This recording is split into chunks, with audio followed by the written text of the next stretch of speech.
Hello, everybody, and welcome back into another THW playoff preview show here at the Hockey Writers.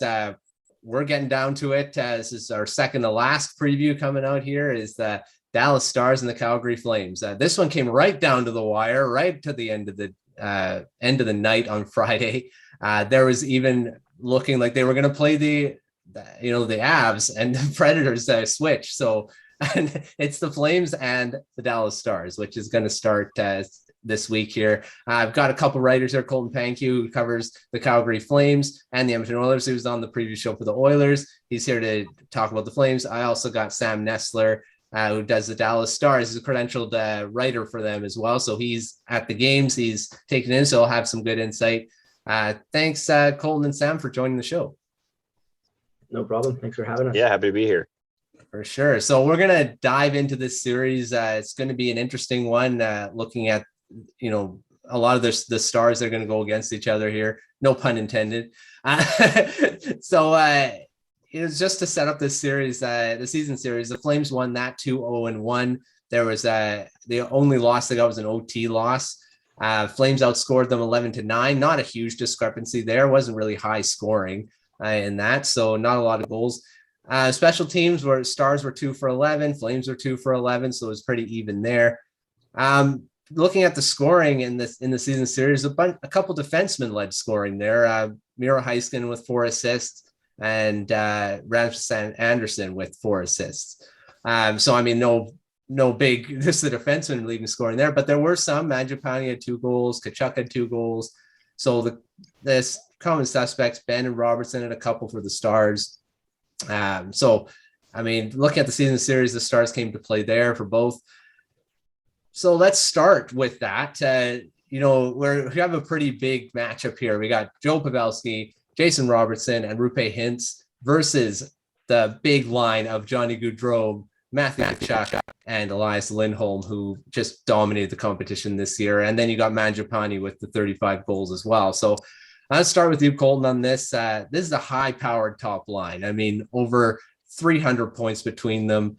I mean, or almost pretty close to 300 points between them. So how are they going to do? Are they going to just dominate this series, or are the Stars going to be able to shut them down? They should be able to, and I expect them to. Having said that, it was kind of similar to what I had said a few days ago with the Oilers. Like, they've had some seasons in the past, like 2018-19, they led the Western Conference and were expected to kind of just walk all over the Colorado Avalanche in the opening round and lost in 5. So I think it's just really being prepared to go into the playoffs and having their top guys be their top guys. I think having Darryl Sutter behind the bench will really help with that. And you mentioned that top line too, and their scoring, obviously, Gaudreau had 115 points season, but even bigger was just their two-way play. Like, Gaudreau ended the season with a plus 64, which I can't remember the last time I've seen a plus minus that high. So they're just they're as complete of a team, I think, as there really is in the league right now. So I think they're set up for success. Yeah, they've just been dominant all throughout the season. So it's going to be interesting how the Stars match up. So Sam, matching up to this top line, the Stars have a pretty good top line of their own. Joe Pavelski, Jason Robertson, Roope Hintz. Robertson 41 goals, Hintz 37. Pavelski with 81 points. How are they going to match up if they do go head to head? I don't know if that'll happen, but how are they doing this series? Okay, so for me, I think the top line has been the top line for the Stars through the season, and they've needed that in every single game nearly. If you look at the season series with the Flames, it's not great from the Stars top line. They have not been the leading scorers, and it's been noticeable. They've been shut down. The Flames have arguably the best line in the league, so it's one of the rare teams where the Stars top line goes up against a almost better top line, if not better top line. So the problem there is if they don't do well, I mean, they have nearly 46% of the Stars scoring all year. So if they don't do well, it's hard to see that Tyler Seguin and Jamie Benn and other guys step up to fill that void. And I think the Flames' depth, along with their really elite top line, could cause some issues for the Stars top line. Well, that's a good segue to what I was going to talk about next, was that discrepancy. Colton, the Flames added some great pieces at the deadline or close to the deadline, and Tyler Toffoli and Kelly Yarncroc. Yarncroc's not going to do a ton of scoring, but he can. I mean, he's shown in the past he can score. Toffoli, of course, is a goal scorer. He's done it in the past. He's done it in the past in the playoffs as well. So he's usually a big guy there. Do you think this is going to be the main reason why the Flames will win this series? Like Sam already mentioned it, Flames have a lot more depth. Yeah, I think it's a huge thing that's going to help them out. Like Toffoli, you had mentioned, he has a ton of playoff experience, as does Youngcroft, but Toffoli has that Stanley Cup winning experience with the Kings. They even have Blake Coleman on the third line, who obviously won a couple of cups with Tampa. So there's just really no weaknesses in this lineup, especially like in their forward group. So I think at the end of the day, that's going to prove to be a tough task for Nashville. Like they have different lines they can kind of put out against that Hintz line to shut them down. And then obviously Gaudreau, Tkachuk, Lindholm that can find the back of the net just on any given shift. So I think that's going to help them out a lot this series. Yeah, and Sam, you mentioned the lack of depth. Do you think anyone can maybe close that gap? I mean, you got, Radulov has been in the past a really good scorer. He only had 4 goals this season and kind of dropped off. Used to be a huge part of the offense for the Stars. And then Ben and Sagan. Do you think they can maybe do it to try to close that? Or is it just that they're just too, I don't want to say over the hill, but that they're not just not those types of players anymore? Yeah, I want to be optimistic, and being around the rink, the team is optimistic that Jamie Benn can be Jamie Benn in the playoffs. He's obviously not the Jamie Benn that won the Art Ross Trophy, but he's been really good in the playoffs. He was a huge part of the 2020 run all the way to the final. And then Radulov's hard to say. It would be a surprise if he came up because he has not looked like the same player. It's hard to know if he'll even be in the NHL past this season. So that's really hard to tell. But for Tyler Seguin, that's where my optimism goes up a little bit, because not a lot of people in the league realize that he's still recovering from 2 major surgeries last season. He hadn't played a game in like a year and a half. He missed a ton of time in the 2020 Cup run. He was injured during the 2020 Cup run. Then he missed almost the entire season last year. So it's been a slow build. I mean, it's a really hard surgery to come back from. And it's been consistently better.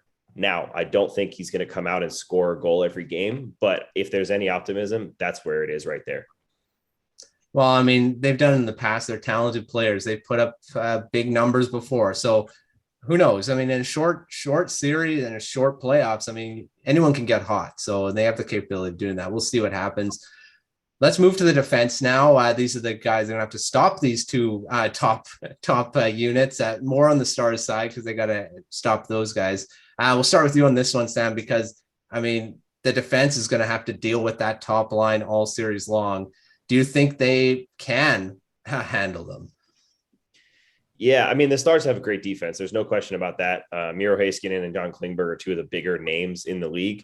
Miro Heiskanen hasn't had as great of a season where he's been as impactful, but he's still a future Norris Trophy winner, in my opinion. And I think that he will step up. He had some sicknesses and some injuries and some things to deal with this year. So he'll play a huge role. Klingberg, the interesting part about Klingberg is he actually didn't play in the final game. He actually missed practice this morning. So that could easily be he's got a small little thing that he's just resting, or that could be one of those injuries that come playoff time you don't hear anything about and he misses games here and there. So it worries me a little bit because Heiskanen already plays like 27 minutes a night. So without Klingberg in there, you're going to see him jumping up to 30 minutes, if not more, which scares me a little bit. But as much of a bummer as it is, you think Stars, you think defense, they're middle of the pack defense this year. They are not the same defense that had the best save percentage and the best goals against and all those things. So when teams are like, oh, they don't score, but they defend well, it's like right now, that's not really the case. They're still kind of allowing a lot of goals. So it definitely worries me that the Flames have too much firepower for them. Yeah. Colton, the defense on the Flames have been surprising in my opinion, because they don't have big names. I mean, they're led by a really great defenseman who I'm very familiar with in Chris Tanev. Great defensively. And I mean, they've got some good pieces in Hanifin, young guys. Shillington has really broken out this year as a really good defenseman. Rasmus Anderson, I mentioned at the top as being, he led the season series for the Flames. What do you think this defense can do? I mean, they are, by all accounts, they're really underrated, I think, in the NHL. Yeah, you said it. I think it is an underrated group. I think there was a lot of questions surrounding the blue line this offseason. Obviously, when they lost Giordano to the expansion draft, kind of who was going to step up offensively. And at the beginning of the year, that was really Shillington. And then all of a sudden you look at season's end, like Rasmus Anderson had 50 points and he'd never broken the 30-point barrier before. Noah Hannafin was right there too at 48. So I think they've answered a lot of those questions. And obviously you mentioned Tanev, like just a fantastic shutdown defenseman who was really a big signing for them last offseason. So I think there's plenty to like back there. And I do think like the Stars, like Salmon mentioned, if Klingberg's healthy and Heiskanen's good to go, like those are two really great defensemen. But I think overall the Flames blue line will be just fine in this series. Well, they're well rounded all around, I think. Let's go to the goaltending now. And I mean, with the Stars, Braden Holtby's kind of started as being the starter at the beginning of the year, but he got hurt, and now it's Jake Oettinger's net. He's played most of the year now. Sam, how do you like his chances in this series as being the last line of defense for the Stars? The Stars goaltending has been a roller coaster. I mean, they started the season with 5 goalie options and then ended up having to add one at the trade deadline. So yeah. It's been a little bit bizarre, but you said it. We have Oettinger and Scott Wedgwood now as the backup. That's pretty solidified as the situation. Wedgwood's given Oettinger a little bit of insurance where he doesn't have to play every night over the end of the regular season, which is great. What's funny with Oettinger, I think, wow, this kid is going to be incredible. And I believe he's going to be a really, really good goalie for a long time. But then I look at his season and I'm like, his season's been pretty good. He's been pretty elite. I think it's 922 save percentage, something like that, 914, somewhere in that area. And goals against is pretty good at 2.5. And then you look at Jacob Markstrom and the other goalies that are the next tier. And that's when you realize, okay, this is not what I think it is. Like this, he's not an elite goalie yet. He's up there. He's in the top 15. But this is one where I don't think it's a battle between who's got the better goalie. It's really, can Oettinger steal a game or two when they need him? And that's their big question. Yeah, Colton. I mean, talk about Jacob Markstrom there. Mentioned him. He's a Vezina Trophy, candidate this year. You look at his numbers; they've been insane. And again, this is another goaltender I'm very familiar with his time in Vancouver here, and he showed that potential already here. He's become, I'd say, probably like the Mika Kiprusoff of the Flames. Since he kind of broke out, I think last year. So, do you think he can carry the Flames this year, or there was talk about him being tired throughout the year, being overworked. What do you think he can be in this series? Yeah, you said it. This has been a career season for him. Like he had a league-leading 9 shutouts, and I think a big part of that does have to do with Darryl Sutter and just kind of the systems he's implemented. Like the Flames they really give teams nothing offensively, but he's been fantastic. And yeah, there was some talk about kind of overworking him and all that. They were able to kind of give him some rest this past week or so, but I don't see it being much of an issue. He really hasn't had any dips in his play pretty well all season long. So I think he's just going to continue to keep up that great play, and I see no reason why he won't be able to just be stellar against the Stars. Well, again, this goaltending matchup, it looks lopsided, but we've seen in the past young goaltenders just put teams on their back, and you never know what can happen. It could be another Cam Ward, Matt Murray. It's happened not that long ago, so we'll see. We'll see what happens. Let's finish this off with a coaching kind of battle here, and Rick Bowness and Darryl Sutter. These are both veteran coaches. Sutter a bit more veteran as a head coach, but two well-coached teams. Colton, do you think this will be a huge factor in this series? Sutter's been through it. He's won cups. He knows how to coach in the playoffs. How do you think that will tip the scales? Yeah, I think that's one of the Flames' biggest things they have going for them just in this playoffs to begin with, is just having Sutter behind the bench. Like, it's kind of been night and day. I know they weren't great under him last year, but he joined the season like midway. This year he had training camp and everything, and the guys have just responded great. By all accounts, it seems like they love playing for him. And like you said, he's been there before. He's won some cups. I think that's one of their biggest assets going into these playoffs, and I think that's why they had the big season they did. Yeah, he's been big, and I think there was some doubt about him coming in being a dinosaur, but he's sure made a team that's been really good. Even with the defense, I thought was slow. So it's been really good. Sam, Bowness, he's not been a head coach for a long time, but he's been an assistant for a long time. He's been in the NHL behind the bench. And again, I mean, it seems like all these Canucks connections. He was also an assistant coach in Vancouver here for a while. What do you think he can do as being, matching up against Sutter here? Yeah, I smile when you mentioned Bowness because in Dallas it's such a hit or miss. Some people love him, half the fans boo him. It's hard to know what the situation is, but you can't deny the fact that he brought a pretty jumbled team to the Stanley Cup final in 2020 in the bubble. Yeah. And I think that does help. He's been around. I mean, every time he mentions a team he coached or played for or something, it seems like he's been in every team in the league, if not twice around each team. So he definitely has the experience, and the players do love him for the most part. They do respect him. He's a player's coach. I think the X's and O's, I'm not sure if that will help because I don't believe his strategy is great against the Flames, but in terms of his experience and being there for the players, especially having Oettinger, Robertson, Harley, these young guys that have not done this playoff situation before, that will help them. It just depends on, if his strategy can do the same thing on the ice. Yeah, he was also an assistant in Tampa as well. Some successful teams over there. So coaching is going to be another interesting one. So let's talk about some X factors that could potentially make a difference in this series. Colton, I mean, the Flames have so many weapons, but there anyone that's kind of could fly under the radar and just do something that we're not expecting? So yeah, I think just having Blake Coleman there, obviously the 2 Stanley Cup championships in a row with Tampa, I think that's a huge asset for them. And he wasn't bad by any means in the regular season. He had, I believe, 16 goals, 33 points or so. So, I mean, he wasn't bad, but I think they really brought him in for this playoff experience. Kind of this group in the past, as I had mentioned, has had some playoff struggles. So I think a guy like that's really going to be important for them. And I think we'll add some big goals during the stretch too.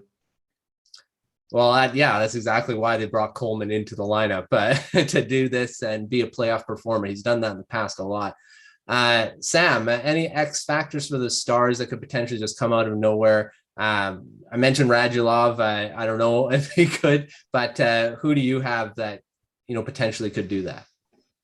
Yeah, unfortunately, it feels like everyone underneath the top line is considered an X factor for the Stars in the series. But I would say a big one is Vladislav Nemestikov, because he has been great for them. And while he's not a top 6 scorer, which is what they have kind of needed, he has scored 3 goals. He's got 5 points in, I think, 12 games or so. And he's been a really big part of solidifying their top 6 to top 9, whereas Bowness was kind of throwing in some names that maybe he weren't ready before they brought him onto the team. So I think he really could be someone that if he finds the right group, and right now he's been skating with Ben and Sagan a lot the last couple of weeks. If he finds the right group, he could not only bring out some scoring in himself, but he could bring out some scoring in other people because he holds onto the puck a ton. Yeah. He loves puck possession. So he could really open up something for maybe Jamie Benn or maybe Tyler Sagan can bring some more offense. He was a very underrated pickup at the deadline. He kind of flew under the radar there too. It's like the Stars didn't do anything except for getting him. So if he becomes that could be one of the best trade deadline acquisitions in any of them. So we'll see what happens. So let's do this. I'm going to ask I'll ask Sam. I'll ask you first. The Dallas Stars will win this series if. Yeah, I think the shorter this list is, the better. And unfortunately, mine has a few bullet points to it. I think the Stars win this series if Jake Oettinger can steal 1 or 2 games on his own.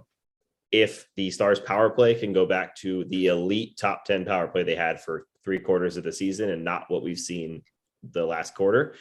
And if the top line can find their way through the Flames depth, because as much as we want to say X factors and guys taking over, the top line has to be the top line, at least for 3 to 5 games of the series in order to push it. So that's kind of my trio there.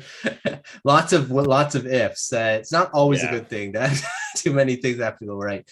But Colton, the same question on the Flames side. The Calgary Flames will win this series if.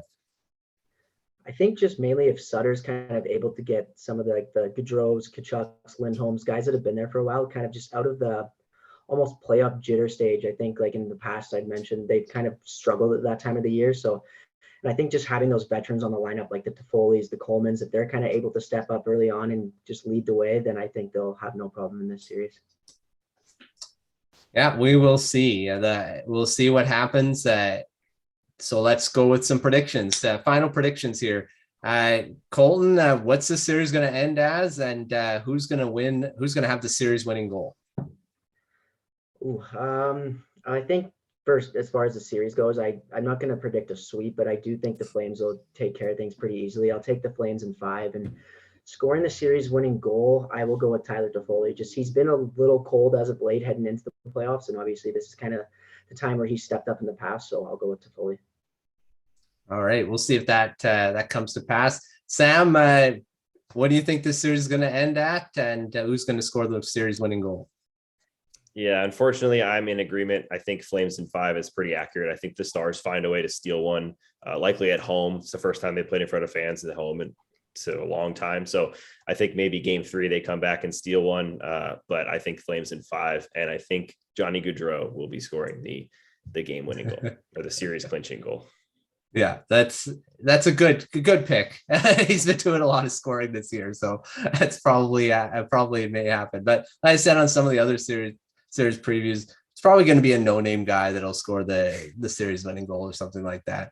But we'll see what happens. We'll come back to this, see how close you guys are, and we'll see who's going to be on the next preview show and who's going to be gone. So